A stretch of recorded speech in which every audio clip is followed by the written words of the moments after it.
Je vais choquer quelqu'un. Toute église n'est pas ton église. Il y a un lieu de rendez-vous avec Dieu. Il y a un lieu de rendez-vous. Il y a des personnes. Il passait, mais il a senti d'entrer ici. Il raconte son miracle. C'était un lieu de rendez-vous avec Dieu. Je connais.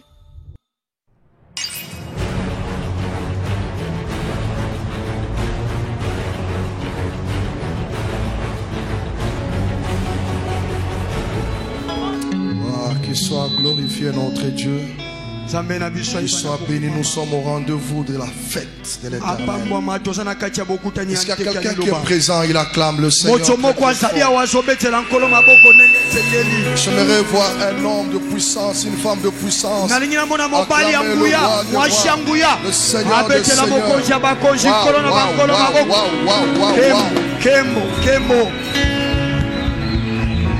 Amen. Amen. Nous voulons déjà passer au premier message. Qui est prêt pour écouter la parole de Dieu? Qui est prêt? Mais regarde ton voisin, il n'est pas prêt, il est assis. Dis-lui, tu es prêt à recevoir la parole de Dieu. Je suis très convaincu qu'une personne sera bénie. Où est cette personne?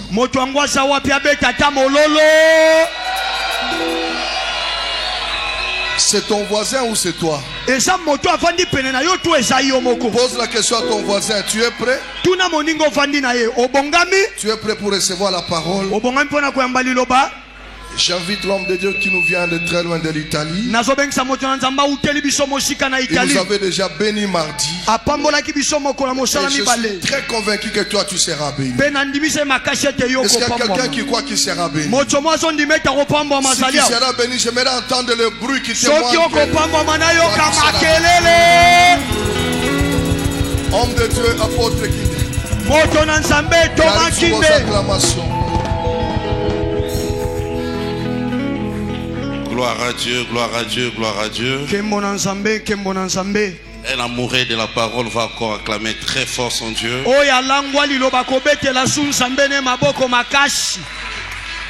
Fais ça bien plus que ton voisin.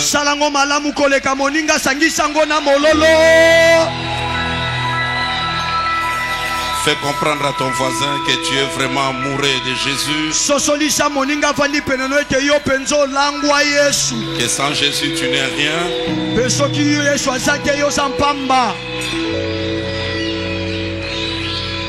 Dis Amen bien. Amen. Gloire à Dieu. Nous resterons debout et nous allons prendre nos Bibles.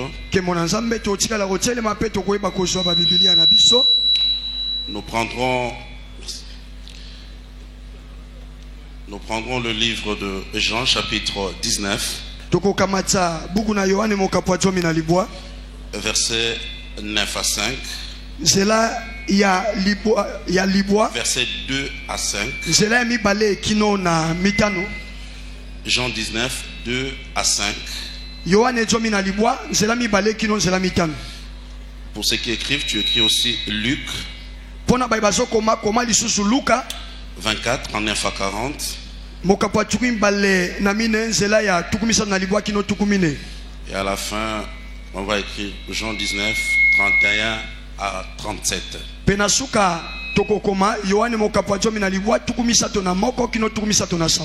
Amen. Amen. Commençons par Jean chapitre 19, versets 2 à 5.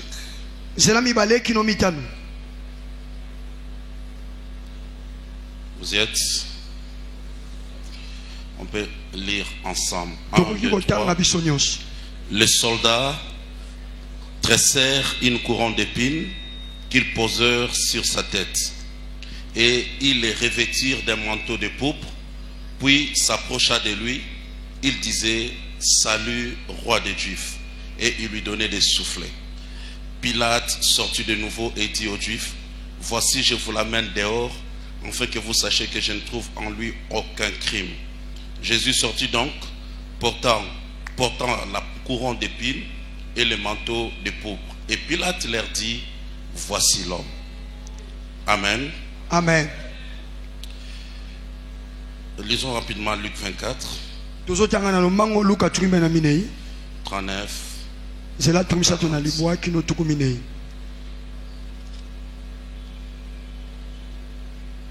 Vous y êtes? Allons-y. 1, 2, 3. Voyez mes mains et mes pieds. C'est bien moi. Touchez-moi et voyez, un esprit n'a ni chair ni os, comme vous voyez que j'ai. Dernière lecture, Jean 19. À partir du verset 31 à 37.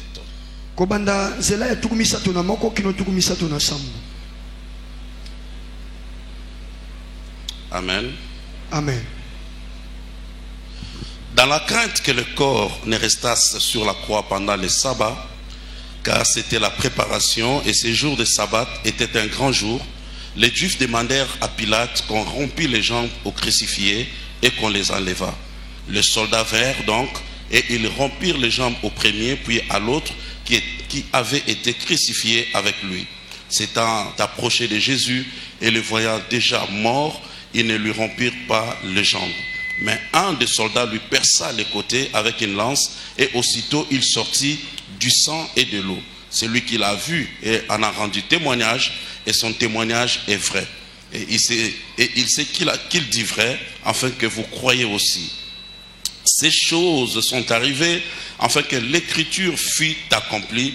Aucun de ces os ne sera brisé. Et ailleurs, l'écriture dit encore, ils verront celui qu'ils ont percé. Parole de l'Éternel. Amen. Gloire à Dieu, on acclame la parole et nous reprenons nos places. Je dis encore un grand merci à Dieu pour cette consos. Je suis un privilégié d'y participer. Je bénis Dieu pour la confiance que l'homme de Dieu m'accorde. Son épouse et toute l'équipe dirigeante. Et je bénis Dieu aussi pour ta présence. Et les serviteurs et servantes qui sont là. Et je remercie aussi mes enfants dans la foi qui m'ont accompagné. Ainsi que mon épouse. Que Dieu vous bénisse. Et Jésus répondit, il est écrit. Bien-aimés, depuis le dimanche, nous sommes richement bénis. Et quant à moi, j'avais touché un point pour dire combien Dieu a écrit sur le corps de Christ. C'est un travail que les ennemis de Christ ont fait. Mais dans le livre d'Ésaïe, la Bible dira que c'est Dieu qui l'a frappé.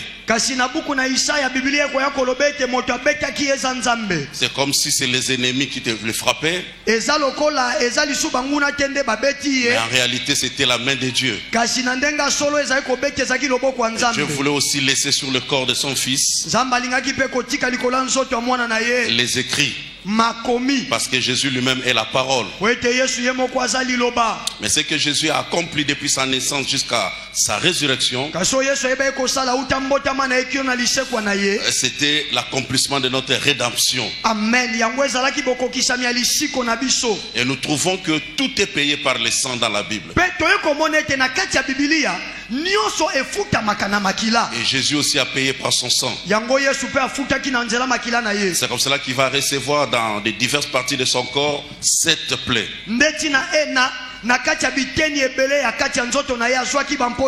Nous avions déjà parlé de la première plaie qui est la plaie de la circoncision. La deuxième plaie c'était la plaie de l'agonie.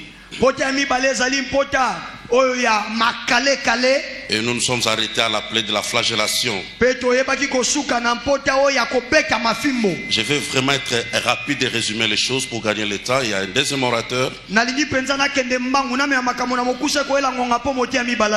On nous présente encore Jésus dans la cour. Il est jugé, il est humilié. Et du coup, la Bible va dire que après que Pilate fit battre Jésus des verges,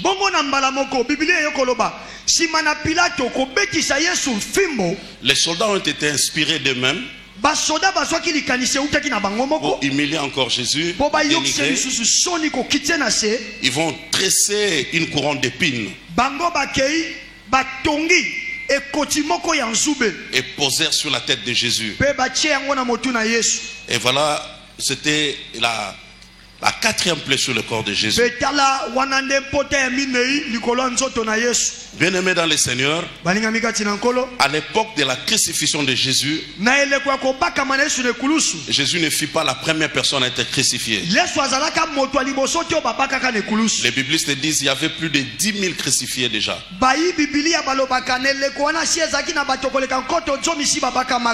Mais ce qui est étonnant, tout crucifié ne portait pas une couronne d'épines.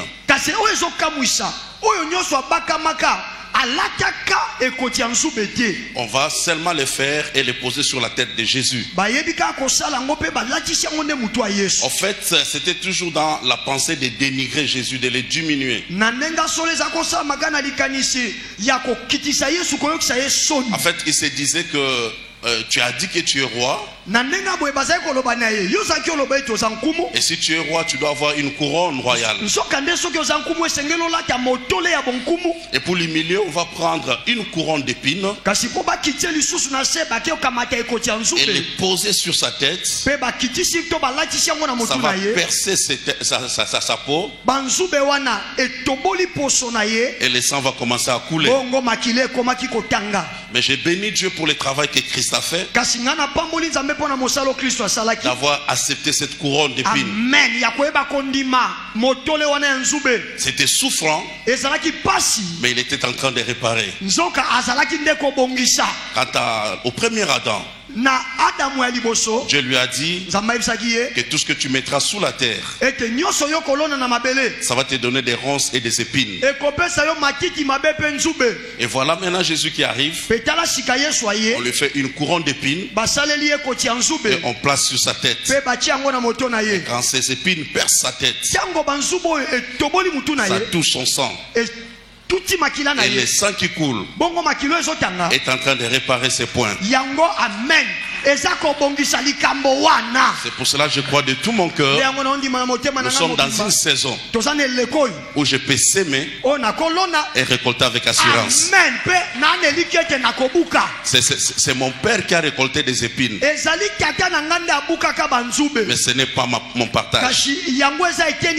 Quant à moi, ça ne sera plus des épines. Il y a quelqu'un d'autre qui l'a porté. Et je vais t'aider encore pour dire une chose. Comme il n'y avait pas de couronne standard, non,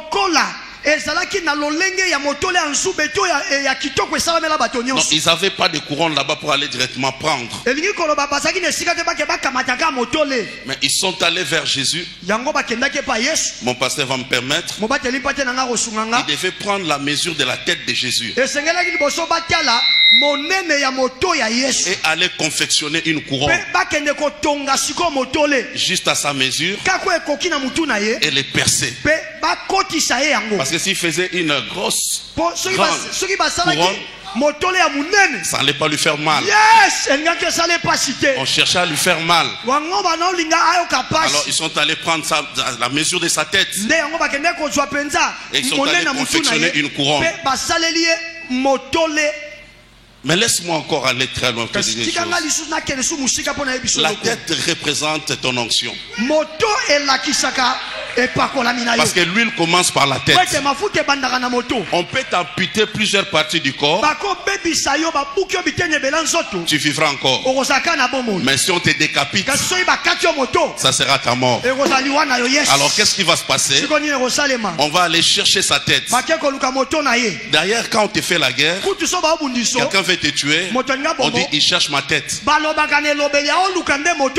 tête représente beaucoup. Mais écoute ce que les ennemis de Jésus vont faire. Ils vont prendre la mesure et confectionner la couronne et percer la tête de Jésus. C'est juste pour te dire, tu ne souffriras pas au-delà de ton onction. Amen.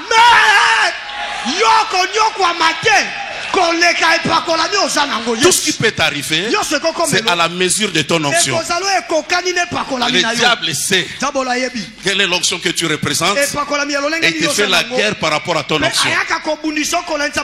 C'est pour cela, bénis Dieu pour toute couronne de dénigrement. Mais ça confirme quelque chose. On ne peut dénigrer que ce qui est réel. Si tu ne l'es pas, on ne peut pas te dénigrer. Je vais dire à quelqu'un, ton ennemi va t'aider à te qualifier indirectement. On n'a pas donné la couronne à l'homme de gauche ni à l'homme de droite, parce que la royauté n'était pas leur partage. Il y a une seule personne qui a dit qu'il est le roi. Et c'est pour cela qu'il va porter ses problèmes. Il souffre à cause de la royauté, à cause de cette grâce qui est en toi, à cause de l'onction qui est sur ta vie. Mais laisse-moi encore dire à une personne, comme tu dois souffrir selon ton onction, selon la mesure de ta tête, Dieu aussi s'est résolu. Il te bénira qu'à la dimension de ton onction. Je ne peux pas souffrir selon mon onction et être béni en dehors de mon onction. Tu seras béni à la dimension de ton onction. Laisse-moi dire à quelqu'un, le temps est arrivé. Commence à refuser des petites bénédictions qui ne sont pas à ton niveau, qui ne sont pas selon ton onction, parce que tout ce que tu vas recevoir après cette conscience, ça sera en rapport avec ta tête. Oh, si tu me croyais, tu allais dire Amen bien. J'ai dit, je souffre selon mon onction, je suis béni aussi selon mon onction. Est-ce que quelqu'un qui est dans la salle n'aura pas le minimum, mais qui aura selon ton onction? Le temps est arrivé. On va respecter ta grâce, on va respecter ton onction, on va respecter ton diplôme. Tu auras un travail à la dimension de ta formation. Non, je ne crois pas que nous sommes à la fin de la conscience.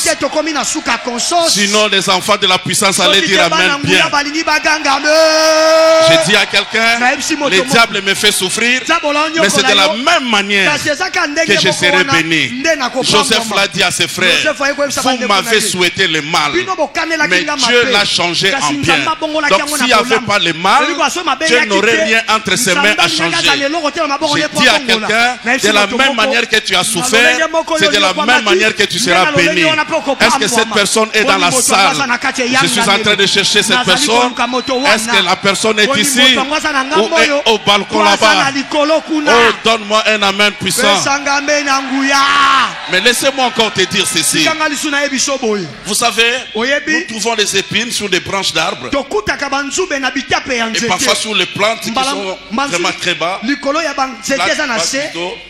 Et très souvent, quand nous marchons sur une épine, ça te fait trop mal. Et ça te pousse à crier. Des cris de douleur. Tu as piétiné une épine, tu as marché sur une épine. Tu es poussé à dire aïe. Sans qu'on te pousse. Mais un cri de douleur. Mais les mêmes épines placées sur ta tête, ça devient une couronne. Qu'est-ce que je veux dire? Ce qui t'a fait pleurer hier, c'est ce qui va te confirmer demain. Aïe, mon Dieu, je suis venu dire à quelqu'un, je pleure aujourd'hui. Aïe, je suis en train de marcher sur les épines, mais c'est par les mêmes épines que je serai reconnu, je serai qualifié. Tu ne m'attends pas bien. Laisse-moi dire à quelqu'un, ce sont les souffrances d'hier, les difficultés d'hier, ceux qui t'ont fait pleurer hier, qui t'ont donné un témoignage aujourd'hui. Aujourd'hui, quelqu'un est confirmé à partir des pleurs d'hier. J'ai dit, hier c'était des épines, mais aujourd'hui c'est une couronne. Tu dis Amen, j'avance.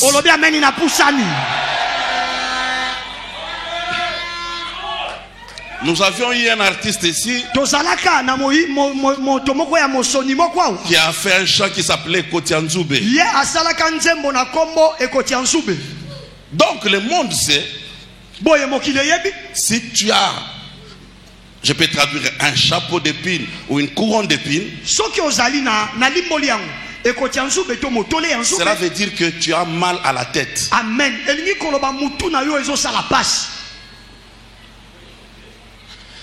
Dès que le premier Adam a quitté le jardin, les migraines ont commencé. Maux de tête. Comment résoudre les problèmes de la famille? Comment manger? Comment se vêtir? Beaucoup de personnes parmi nous ont des migraines.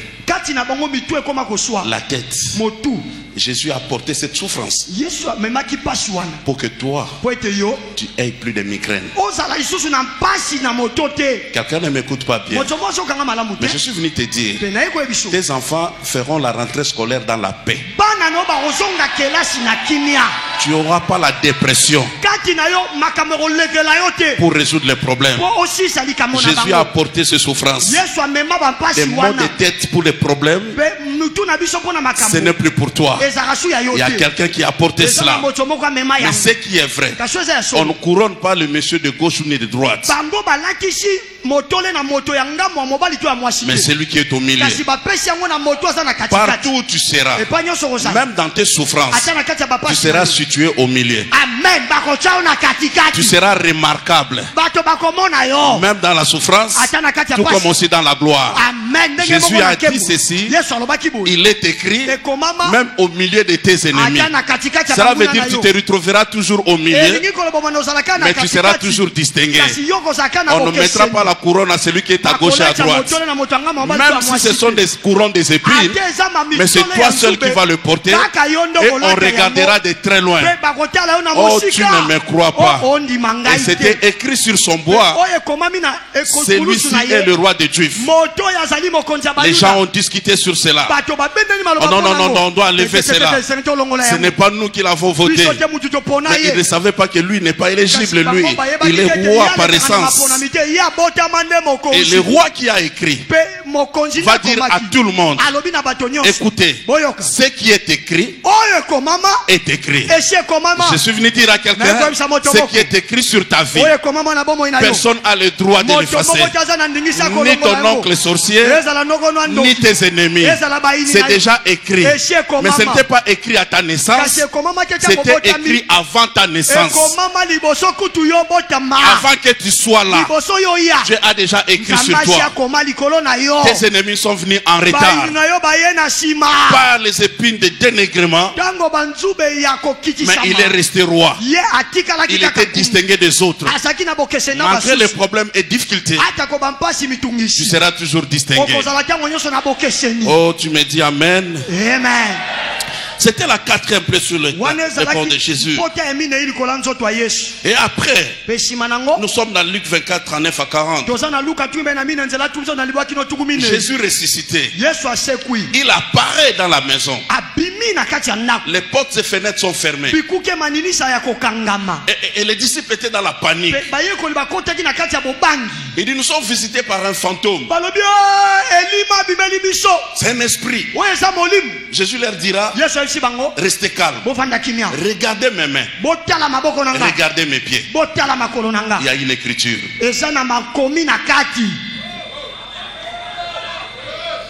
Parce que si tu vois les mains,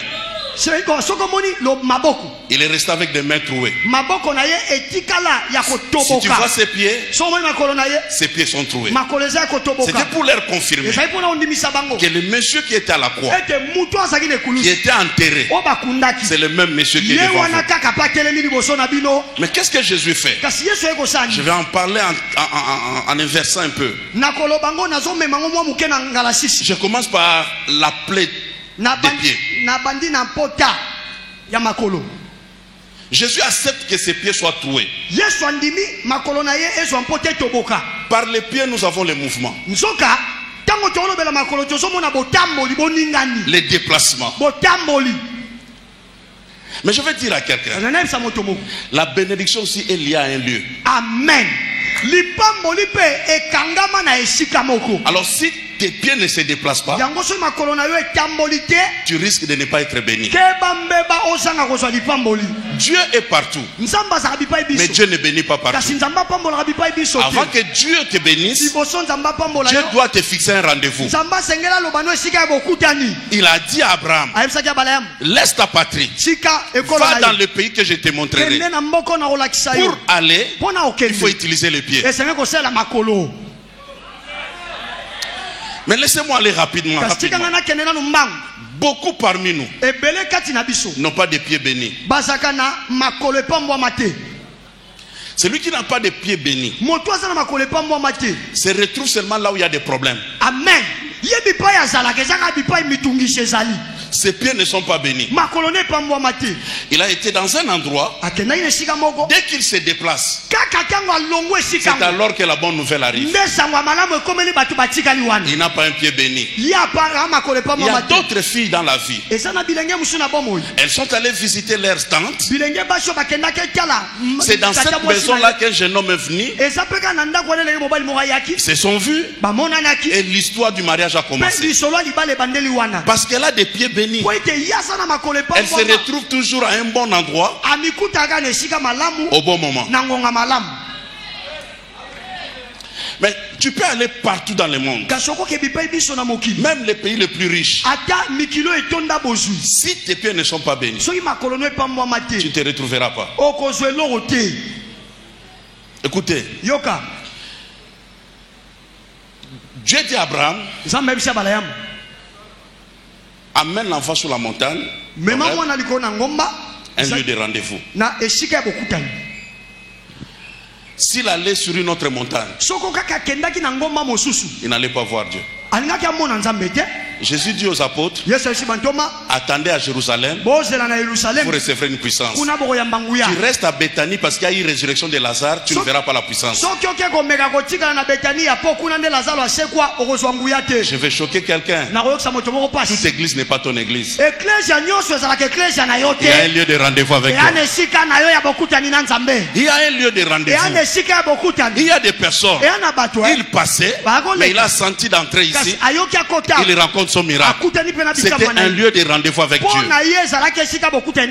J'ai connu un garçon. Partout il s'est retrouvé, il y avait des problèmes. Un jour il s'est levé après le travail. C'était en Suisse. Il est allé voir ses amis. Et dans cette maison là il y a eu une bagarre. Et un ami a poussé l'autre. Et il est tombé. Il est mort. Et la police arrive. L'unique personne qu'on va arrêter, c'est le monsieur. Et après on va les renvoyer.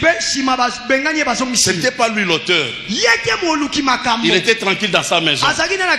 Mais il ne sait pas qu'est-ce qu'il a poussé d'aller là-bas. Parce que les pieds ne sont pas bénis. Laissez-moi encore dire une chose. C'est compliqué dans la Bible. Jésus est la parole. Il dit un mot, la chose arrive. Mais lis bien ta Bible. Sur un cas, Jésus a prié 2 fois.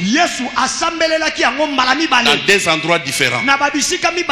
Il prie pour le monsieur. Le monsieur dit je ne vois pas bien. Je vois les hommes qui marchent comme des arbres.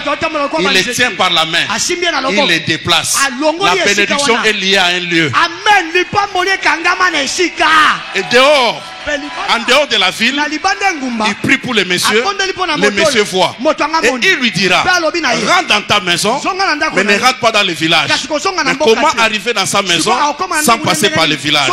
Il voulait tout simplement lui dire, aussi longtemps que tu allais rester dans le système du village, tu n'allais jamais voir. Il fallait sortir du village pour voir. Je suis venu dire à quelqu'un, il faut que tu sortes du monde. Il faut que tu te déplaces de certains amis pour que tu entres dans ton territoire de bénédiction. Oh, je crois que tu allais dire Amen. Il y a un lieu. Comment un paralytique, un aveugle né, il n'a jamais demandé la prière comme Bartimée. Mais Jésus devait passer par là. Et ils sont en train de discuter à son sujet. Il n'a rien demandé. Pourquoi il est aveugle? Est-ce que c'est son père? Est-ce que c'est lui-même? Il ne sait même pas qu'on discute sur lui. Mais il est seulement à un bon endroit. Là où Jésus devait passer. Et je suis venu dire à quelqu'un ici, tu as un bon endroit au bon moment. Ah, ton amen ne me convainc pas. Avant que tu fasses quoi que ce soit, pour ceux qui sont appelés de Dieu, Jésus lui-même, avec ses pieds troués, marche. Il fait ce que toi tu devais faire. Après il rentre, il vient te chercher. Quand toi tu viens, tu marches sur les traces de son sang. Amen. C'est pour cela il est écrit, partout vos plantes de pieds fouleront. Je vous les donne en héritage. Laissez-moi parler comme un prophète à une personne ici. Si ton père n'a pas trouvé son territoire, toi tu retrouveras ton territoire. Tes pieds n'iront jamais chez les marabouts. Tes enfants ne finiront pas dans la drogue. Ils ne croiseront pas seulement les farceurs, les escrocs. Mais désormais, tes pieds vont t'amener sur des bonnes personnes, des personnes de ta destinée. Oh, je dis à une personne à cette salle, tu ne croiseras plus des escrocs dans la vie. Tu vas croiser des bonnes personnes. Qu'est-ce qui fait que beaucoup de gens dans la vie ne croisent que des aventuriers et ils ne peuvent progresser? On lui vole tous chaque fois l'argent parce qu'ils ne croisent que des mauvaises personnes. Une belle fille, mais ceux qui se présentent comme fiancés, que des escrocs, des magiciens, tu ne mérites pas ça. Ce soir, avant de sortir ici, Jésus va réparer tes pieds. Non, laisse-moi dire à quelqu'un, toi là, chaque fois que tu vas te déplacer, ça sera seulement pour aller à un bon endroit, au bon moment, croiser les personnes de ta destinée, où on parle d'argent, où on parle du travail, où on parle de la promotion. C'est là où tu vas te retrouver. Tu te diras, je ne pouvais pas être ici, mais je ne sais pas qu'est-ce qui m'a amené ici. Désormais, c'est l'esprit qui va conduire tes pieds pour te retrouver sur ton territoire. Et je vais dire à quelqu'un, là où ton père n'est pas arrivé, tes pieds vont arriver. C'est pour cela, aide-moi, lève-toi là où tu es. Fais un peu de pas et dis à tes pieds, tu iras là où mon père n'est pas arrivé. Mes pieds, tu m'amèneras là où il y a l'abondance. La Bible dit qu'ils sont beaux les pieds de ceux qui annoncent le bon. Il y a une bénédiction liée aux pieds. Oh, comme tu l'as dit, cela s'attache à ta vie. Au nom de Jésus.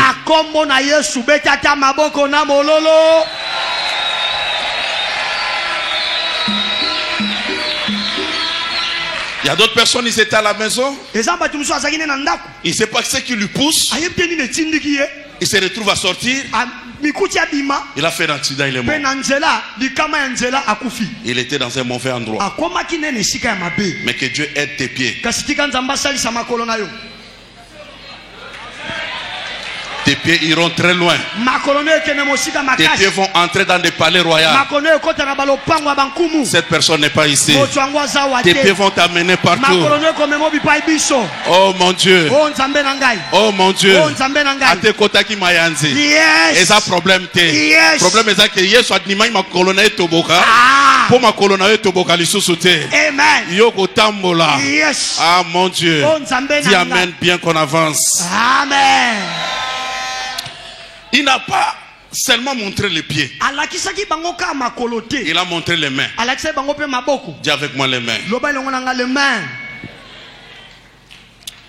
Les mains représentent la responsabilité. Quand on lit la loi, on élève la main pour dire Amen. Les députés votent la loi en élevant la main. Devant les juges, tu élèves la main et tu déclares, je ne dis que la vérité. Donc par tes mains, c'est ta responsabilité, c'est ta vie. Amen. Amen. Non seulement les mains sont des signes de responsabilité, mais la Bible dit beaucoup ne peuvent pas lever leurs mains pour prier parce qu'ils ont du sang. Ils ont des mains souillées. Non parce qu'ils ont tué une personne. Le fait de dire dans ton cœur par rapport à ton frère Raka, imbécile, ou qu'il meure, tu l'as tué.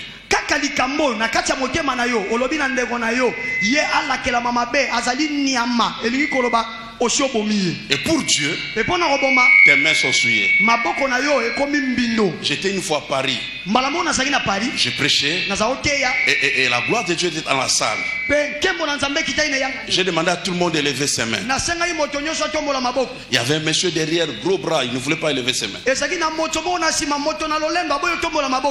Et j'ai insisté, mais il ne levait pas les mains. À la fin du culte, je l'ai abordé. Il dit, homme de Dieu, je viens à l'église, mais je ne suis pas prêt à lever les mains. Il y a le sang dans mes mains. J'ai tué dans ma vie. Et je n'ai pas encore confessé, je n'ai pas encore mis ma vie en ordre.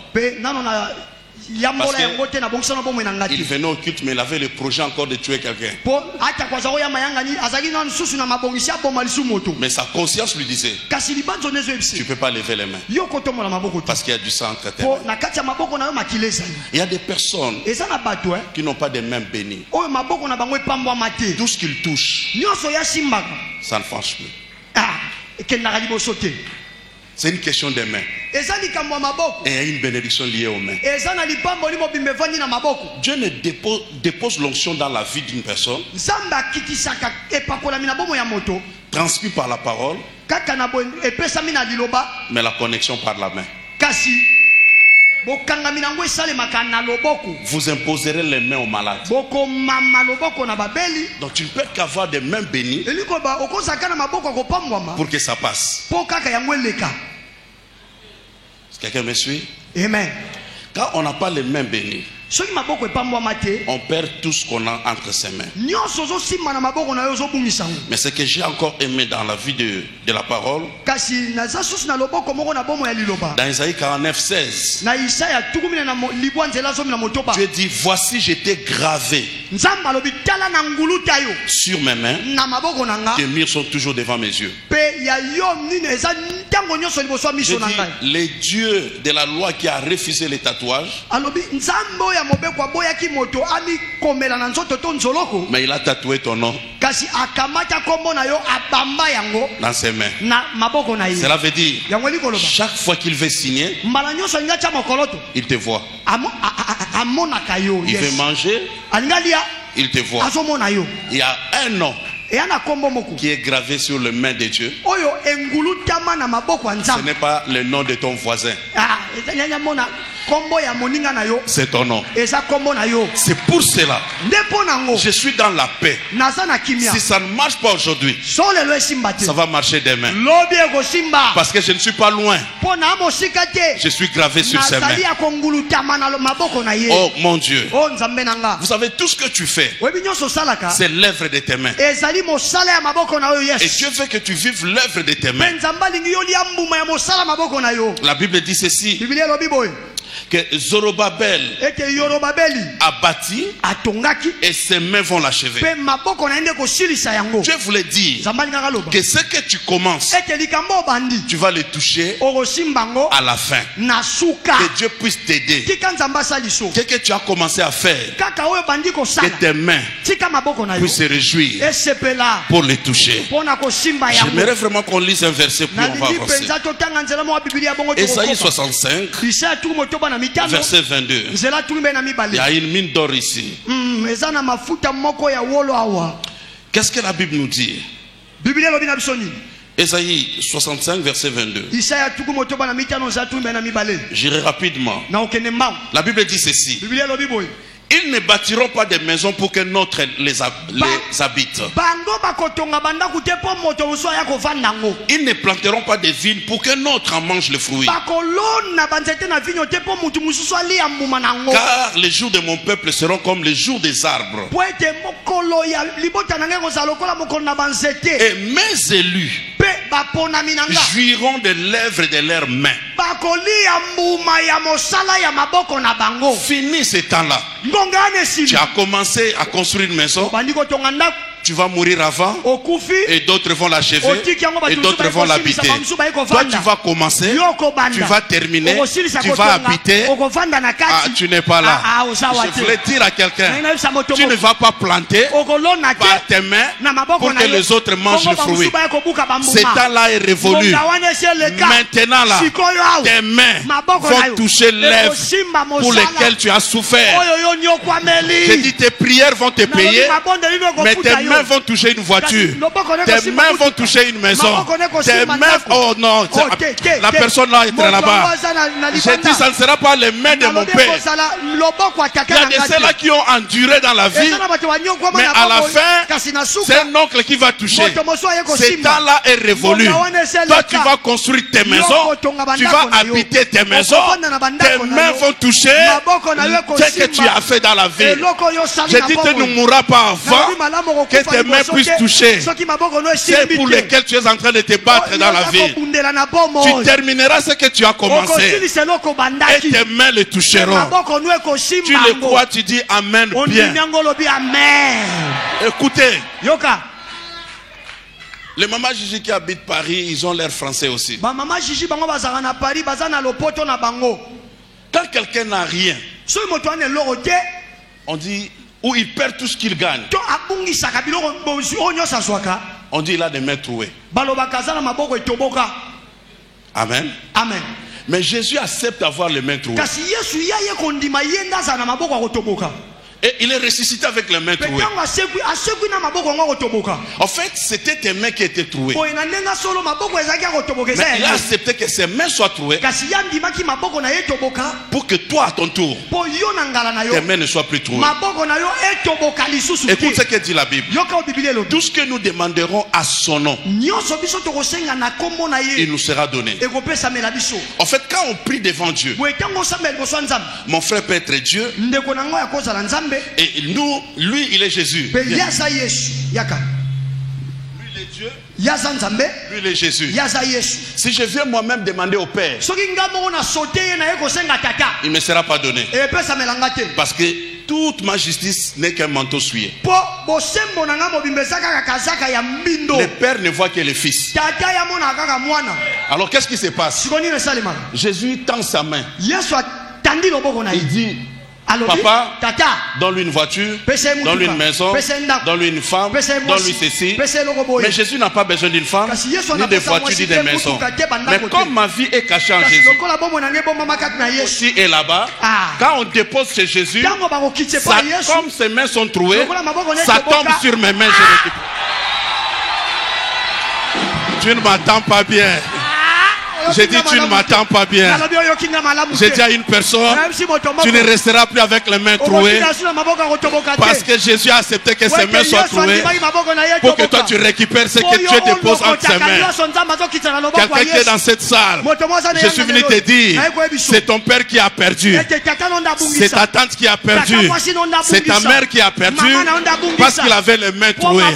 Mais quand à ton tour tu es venu mettre ta main dans la main de Jésus, on ne trouera pas des mains une fois. Sa main a été trouée pour que ta main ne soit plus trouée. J'ai dit tout ce que tu feras, tu vas les retenir. Tu n'auras plus de pertes dans ta vie. Tu vas faire des affaires, tu vas récolter l'argent.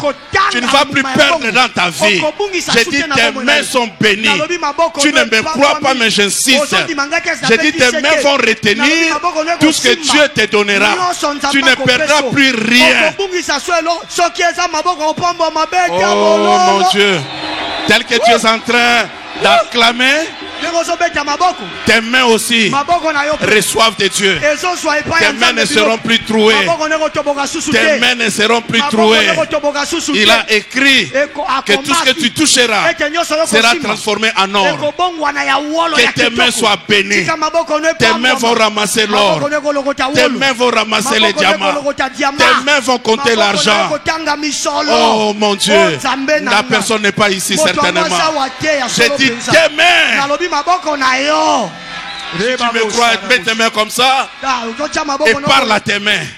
Dis mes mains, tu retiendras tout ce que Dieu me donnera. Mes mains, je ne manquerai de rien. Mes mains sont des mains bénies. Des mains qui vont toucher des grandes choses. Les mains qui vont serrer les mains des grandes personnes. Parle aussi pour les mains de tes enfants. Parle aussi pour les mains de ta femme. Tes mains sont bénies. Sont les mains qui fructifient les choses. Sont les mains qui touchent les bonnes choses. Sont les mains qui transmettent la guérison. Oh, tu crois, tu dis amen bien. Tu crois, tu dis amen bien. Quand tu dis amen, tes mains reçoivent sa solution. Je vais aller rapidement. Et quand ton dernier écriture sur son corps, on l'amène à la croix. On observe. Et la Bible va nous donner un petit détail.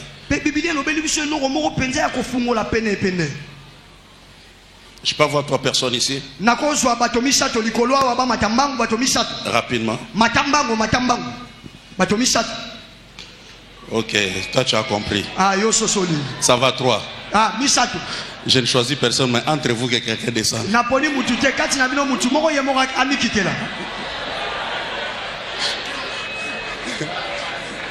Qui va descendre, qui va rester? J'ai besoin de 3 personnes pour un exemple. Hein? Bon, il est gentil, on acclame Dieu pour lui.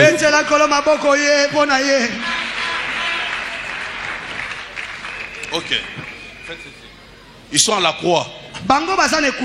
Et la Bible dit ceci. Comme la Pâque avançait, ils sont allés vérifier s'ils sont encore vivants. Parce qu'on ne peut pas fêter la Pâque en ayant les crucifiés à la croix. Alors il y avait une loi.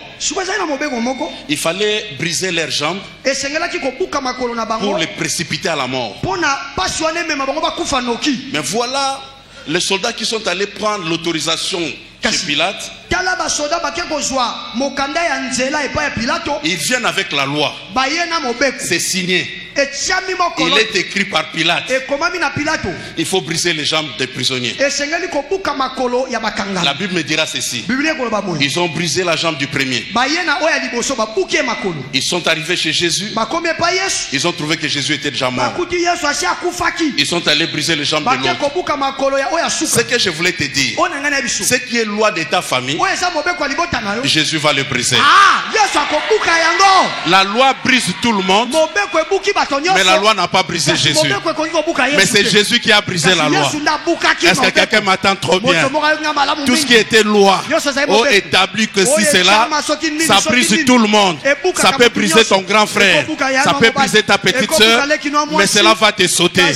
Je vais dire à quelqu'un, normalement, on commence par la première personne, la deuxième et la troisième par l'ordre de croissance. Mais cette fois-ci, ils ont touché la personne de gauche, ils vont sauter la personne du milieu pour toucher la personne de l'autre côté. Je suis venu t'annoncer que le chômage a touché ton grand frère, mais quand à ton tour, ça va te sauter. Non, tu ne m'attends pas bien. J'ai dit la maladie héréditaire de ta famille va toucher tout le monde, mais quand à ton tour, ça va te sauter. Non, je dis la mort précoce dans ta famille touchera à gauche et à droite, mais ça ne te touchera jamais. La Bible dit que mille tombent à ma droite, que 10 000 tombent à ma gauche, tu ne seras jamais atteint. Toi, tu es l'homme du milieu. Oh, tu le crois, tu dis amen. Ça va toucher à gauche et à droite, mais ça ne te touchera pas. J'ai dit que le chômage ne te touchera pas, la crise ne te touchera pas, la maladie héréditaire ne te touchera pas, la complication, la malédiction ne te touchera pas. Tout ce qui est négatif peut casser la personne à ta gauche, peut casser la personne à ta droite, mais quant à toi, ça condamné à te sauter. Je vois quelque chose qui est en train de sauter. Ça a touché tout le monde à Matete, mais ça ne te touchera pas. Tu vis à Matete, mais tu n'es pas citoyen de Matete. Toi, tu viens du ciel. Est-ce que quelqu'un m'attend trop bien? Si tu le crois, dis amen bien. Dis à ton voisin, la maladie m'a sauté. Les problèmes m'ont sauté. Les difficultés m'ont sauté. Et la Bible dira qu'on ne l'a pas brisé les jambes. Parce qu'il était déjà mort. Il est avantagé de mourir. Parce que Dieu ne travaille pas avec les vivants.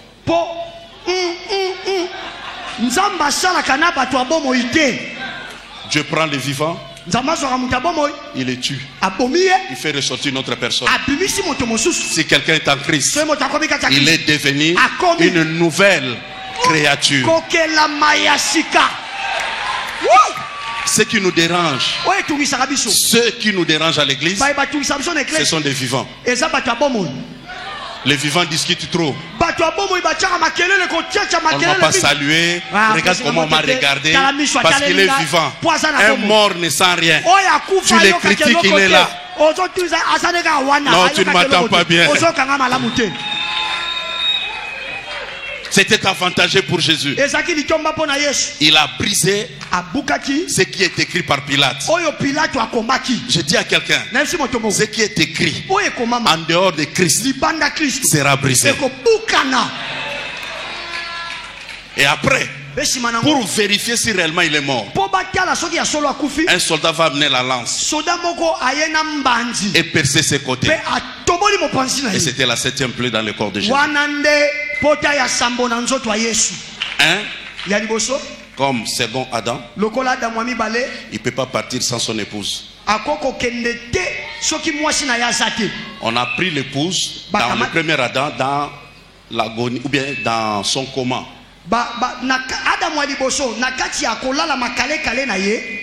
Et lui aussi,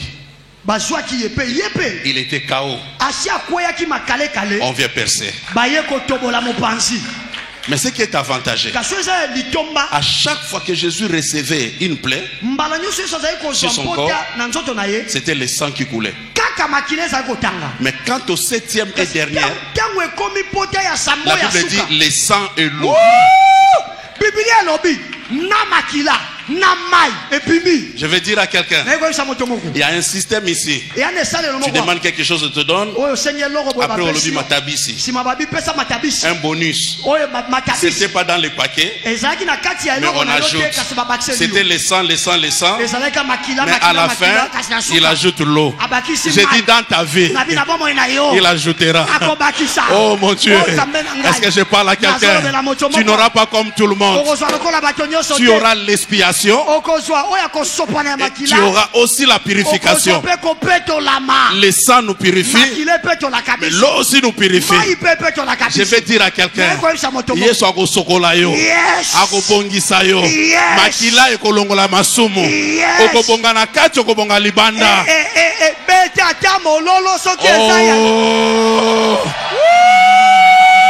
Toi, tu n'auras pas seulement le sang, tu auras le sang et tu auras l'eau.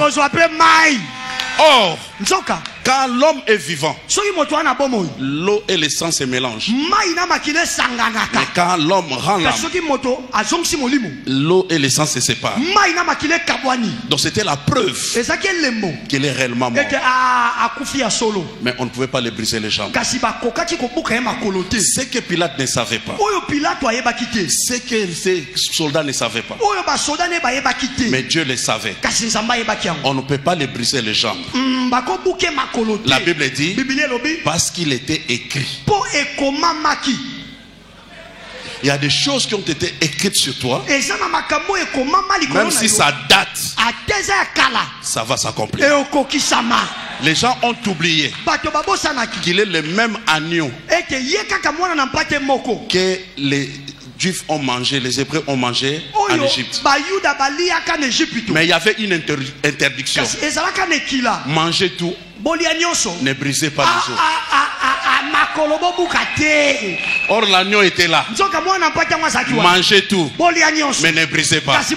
Parce que ce que ton ennemi ne sait pas, Dieu savait qu'après là-bas, il sera mis dans le tombeau, mais il ressuscitera, il va utiliser ses jambes, il va encore marcher.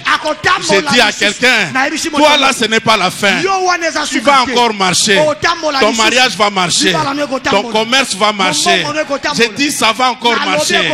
On a tout tué, on a voulu tout écraser, mais on n'a pas brisé les os. Les os c'est le reste. Quand un homme meurt, il devient un cadavre. Tout va pourrir. Mais les os restent longtemps. C'est comme ça que Joseph a dit, quand Dieu va vous visiter, sortez avec mes os. Avec les os, on peut faire l'examen ADN. On saura qui était la personne, il a vécu combien d'années, quelle activité il avait fait. Seulement avec les os. Les os c'est le reste. Et je vais dire à quelqu'un, on peut tout épier dans la vie, les os vont rester. On peut prendre ton manteau, ta réputation, l'onction va rester. Tu ne m'attends pas bien. Je voulais dire à quelqu'un, les os restent. Mais ce que j'ai encore apprécié, quand on l'a percé, le monsieur qui l'a percé a rendu témoignage et dit certainement cet homme était le fils de Dieu. Quand on le frappait, on n'a pas vu le fils de Dieu. Ne sois pas pressé avec les gens, ils vont te témoigner à la fin. Non, tu ne m'attends pas bien. Qu'il fasse ce qu'il veut faire dans ta vie, mais ce que Dieu va faire à la fin, ils seront condamnés de te respecter et de dire que certainement cet homme était le fils de Dieu. Et non seulement ça, la Bible va conclure cet épisode en disant, c'est comme cela qu'il reviendra et tout œil le verra. Ceux qui l'ont persécuté, ceux qui l'ont amené à la mort vont le voir. Je vais terminer pour dire à quelqu'un, ce qui est écrit pour ta vie est écrit. Même dans la souffrance, ça va s'écrire, s'accomplir. Même dans des difficultés, ça s'accomplit. Mais ce qui est bien avec Dieu, il va garder tes ennemis, il va garder tes adversaires, parce qu'ils doivent voir. La Bible dit tout œil le verra. Et toi aussi, tu ne seras pas seul dans ta gloire, dans ton élévation. Même ton ennemi, avant de rendre l'âme, il verra. Que le Dieu de la Bible t'amène très loin. Après cette conscience, que tu bénéficies de ce qui est écrit sur toi. Même si cela a duré, cela finira par s'accomplir. Parce que ce qui est écrit est écrit. Il est écrit, tu seras la tête et non la queue. Il est écrit que toi tu réussiras dans la vie. Il est écrit que toi tu vas te marier. Il est écrit que toi tu vas voyager. Il est écrit que toi tu vas travailler. Il est écrit que toi aussi tu vas acheter. Que le Dieu de la Bible, le Dieu de conscience, le Dieu de votre Père vous bénisse.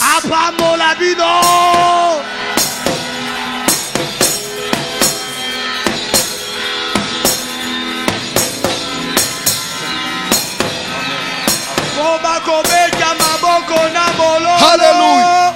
Que tout le monde soit debout. Célébrons Jésus. Célébrons, célébrons, célébrons. Par nos acclamations, des cris de joie. Célébrons Jésus. Alléluia.